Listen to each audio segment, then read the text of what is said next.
여러분, 성과금으로 1억 5천만 원 받아보신 적 있으세요? 올해 SK하이닉스 직원들 이야기입니다. 연봉이 1억이면 보너스만 1억 5천, 연봉보다 보너스가 더 많아요. 직장인이라면 꿈 같은 숫자죠.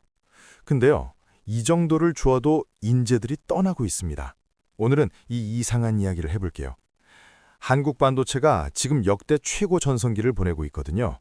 삼성전자 시총 1000조, 코스피 사상 첫 5,500 돌파, 숫자만 보면 축제 분위기예요. 근데 이 화려한 숫자 뒤에 꽤 무서운 위기가 숨어 있습니다. 오늘 이 이야기 끝까지 들으시면 여러분 자산과 커리어에 대한 생각이 좀 달라질 수 있어요. 아직 구독 안 하신 분들은 구독 한번 눌러주시고요. 바로 시작하겠습니다. 먼저 숫자부터 볼게요. SK하이닉스가 2025년에 거둔 영업이익 47조 원입니다. 이게 어느 정도냐면요. 직장인 평균 연봉이 한 4천만 원이잖아요. 117만 명이 1년 동안 벌어야 하는 돈을 이 회사 하나가 벌었어요. 영업이익률이 49%입니다. 100원어치 팔면 49원이 남는다는 뜻이에요. 삼성전자는 더 드라마틱하죠. 1년 전만 해도 주가가 4만 원대였거든요. 그때 삼성전자 끝났다는 말 진짜 많이 들으셨을 겁니다. 근데 지금은요? 18만 원 넘었어요. 시가총액 1000조 원을 돌파하면서 글로벌 15위 기업이 됐습니다. 텐센트도 비자도 제쳤어요. 이투데이 보도에 따르면 코스피도 사상 처음으로 5,500을 넘었고 이걸 이끈 주역이 삼성전자와 SK하이닉스 이 두 회사예요. 이 모든 게 가능했던 이유 HBM 때문입니다. HBM은 고대역폭 메모리인데요. 쉽게 말해서 슈퍼카가 있다고 생각해보세요. GPU라는 엔진은 엄청나게 좋아요. 근데 달리는 도로가 좁으면 제 속도를 못 내잖아요. HBM은 그 도로를 8차선, 16차선으로 뻥 뚫어주는 역할을 합니다. 지금 AI 시대에는 이 도로가 부족해서 슈퍼카들이 줄줄이 서 있는 상황이에요. 그래서 전 세계가 이걸 만들어달라고 난리가 난 거죠. 가장 잘 만드는 회사가 SK하이닉스고요. 엔비디아에 들어가는 HBM의 절반 이상이 SK하이닉스 제품입니다. KB증권에 따르면 현재 메모리 수요 충족률이 60%래요. 주문의 40%는 물건이 없어서 못 파는 겁니다. 만드는 족족 팔리니까 돈이 쏟아지는 거죠. 이렇게 돈을 잘 버니까 직원들한테도 확 풀었습니다. SK하이닉스가 올해 초 지급한 성과급 PS 지급률이 기본급의 2,964%예요. 여기에 생산성 경력금까지 더하면 총 3,264%. 돈으로 환산하면요.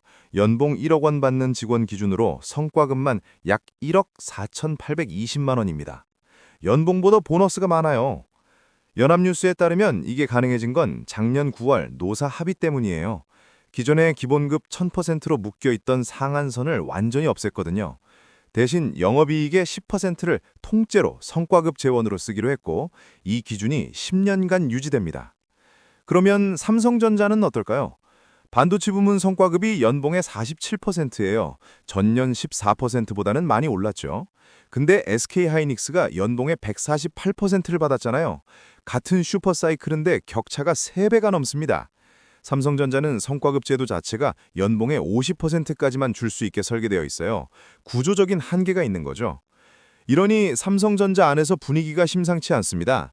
인더스트리 뉴스에 따르면 삼성전자 계약학과가 있는 성균관대 학생들조차 7대3으로 SK하이닉스를 선호한다고 해요. 예전엔 삼성 다닌다는 게 최고의 자부심이었는데 요즘 젊은 엔지니어들 사이에선 입사하자마자 하이닉스 이직 스터디를 만드는 게 현실이라고 합니다. 단순히 돈 문제가 아니라 내 가치를 제대로 인정받고 있느냐는 자존심의 문제이기도 한 거죠. 근데요, 진짜 문제는 여기서부터예요. 삼성이냐 하이닉스냐 이건 한국 안에서의 싸움이잖아요. 시야를 넓혀서 글로벌 무대를 보면 훨씬 더 큰 위기가 있거든요. 엔비디아 직원의 평균 총 보상, 즉 기본급의 성과급 스톡 옵션까지 다 합친 금액이 약 3억 3천만 원이에요. 직장인 평균 연봉의 8배가 넘는 돈입니다. 대만 TSMC도 총 보상 기준 평균 2억 5천만 원 수준이고요. SK하이닉스가 역대급으로 줘서 영혼까지 끌어모아야 2억 중반대입니다. 근데 엔비디아는 평균이 3억 중반이에요. 대리, 과장급도 우리 임원만큼 받는다는 소리죠. 심지어 미국은 스톡옵션이라는 대박 기회도 있잖아요. 회사 주가가 오르면 수억, 수십억이 한 번에 들어올 수 있는 구조예요. 여러분이라면 어디로 가시겠어요? 이건 애국심으로 막을 수 있는 수준이 이미 넘어서 버린 겁니다. 한국은행 설문조사 결과가 이걸 숫자로 보여줘요. 반도체 AI 분야 석박사급 인재의 44.9%가 향후 3년 내 해외 이직을 고려하고 있다고 답했습니다. 거의 절반이에요. 이유는 압도적 1위가 보상 격차였습니다. 인재가 빠져나가는 것도 문제지만 그 빈자리를 호시탐탐 노리는 경쟁자가 있어요. 중국입니다. CXMT라는 중국 메모리 회사가 있거든요.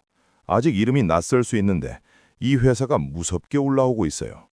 글로벌 D램 시장 점유율 2.3%로 4위에 안착했고 올해 상반기에 상장해서 5조 원 넘는 자금을 조달할 계획입니다. 이 돈으로 뭘 하겠어요? HBM 개발에 올인해요. 선두업체와의 기술 격차가 지금 약 4년인데 이걸 빠르게 좁히고 있죠. 근데 중국이 정말 무서운 건 기술이 아니에요.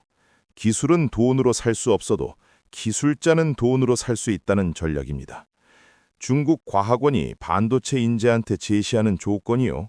3년간 최대 20억 원, 연구비 16억 5천에 연봉 1억 3천, 거기에 주거까지 제공해요. 직장인 평균 연봉으로 따지면 50년치를 3년에 주겠다는 거예요. 우리 핵심 엔지니어 입장에서 이 제안을 받으면 솔직히 흔들리지 않을 사람이 몇이나 될까요? 인텔 CEO가 최근에 이런 말을 했습니다. 2028년까지 메모리가 부족할 것이다. 공급자 입장에서는 황금시대라는 뜻이죠. 근데 아무리 황금시대가 와도 만들 사람이 없으면 소용이 없잖아요. 공장은 있는데 엔지니어가 부족하면 생산을 늘릴 수가 없어요. 실제로 2026년 상반기 전망을 보면 10대 제조업 중에서 반도체가 유일하게 고용이 늘어나는 분야입니다. 다른 건 다 제자리거나 줄어드는데 반도체만 2,000명이 느는 거예요. 그만큼 사람이 절실하다는 뜻이죠. 정부도 올해 2조 원 규모의 반도체 특별 회계를 만들겠다고 했는데요. 방향은 맞습니다. 근데 중국 기업 한두 곳이 인재 스카우트에 쏟아붓는 자금력을 생각하면 솔직히 가성비 대응에 가깝다는 우려가 나오고 있어요. 나는 반도체 안 하는데 무슨 상관이야? 이렇게 생각하실 수도 있어요. 근데 엄청나게 상관 있습니다. 올해 1월 한국 반도체 수출이 전년 대비 33.9% 늘었어요. 한국 수출을 먹여 살리는 게 반도체입니다. 그리고 코스피 시가총액의 3분의 1이 삼성전자와 SK하이닉스예요. 여러분이 연금을 넣고 계시든 펀드를 갖고 계시든 한국 주식시장에 돈이 들어가 있다면 반도체 성적이 곧 여러분 자산의 성적표입니다. 그리고 한 가지 더, 반도체가 무너지면 원화 가치가 떨어집니다. 이게 무슨 뜻이냐면요. 여러분이 해외 직구를 하거나 해외 여행을 갈 때 더 비싼 돈을 내야 한다는 뜻이에요. 반도체 인재 유출은 주가나 수출만의 문제가 아니라 우리 모두의 구매력을 갉아먹는 일입니다. FN 가이드에 따르면 올해 삼성전자 영업이익 전망이 130조, SK하이닉스가 100조예요. 두 회사 합치면 230조. 이 숫자가 현실이 되려면 뭐가 필요할까요? 설비도 중요하고 기술도 중요하지만 결국 그걸 만들고 개발하는 사람이 있어야 합니다. 그런데 지금 한국에선 이중 유출이 벌어지고 있어요. 이공계 인재가 의대로 빠지고 그나마 남은 반도체 인재는 해외로 빠지고 있습니다. 파이프의 구멍이 2개 뚫린 셈이에요. 물을 아무리 세게 틀어도 새는 양을 못 따라가는 거죠. 아무리 좋은 기계가 있어도 돌릴 사람이 없으면 공장은 멈춥니다. 기업도 그렇고 나라도 그래요. 성과급 1억 5천만 원이라는 숫자가 화려해 보이지만 그 숫자가 진짜 말하고 있는 건 사람이 이렇게까지 귀해졌다는 거거든요. 여러분 주변에 이공계 공부하는 분 있으면 한번 응원해 주세요. 진심으로요. 그분들이 만드는 칩 하나하나가 여러분 월급 통장과 연금 계좌를 지키고 있는 겁니다. 오늘 영상이 도움이 되셨다면 좋아요 한번 눌러주시고요. 앞으로도 이런 경제 이야기 쉽게 풀어드릴 테니까 구독도 부탁드립니다. 댓글로 여러분 생각도 남겨주세요. 한국 반도체 인재 어떻게 지킬 수 있을까? 여러분 의견이 궁금합니다. 감사합니다.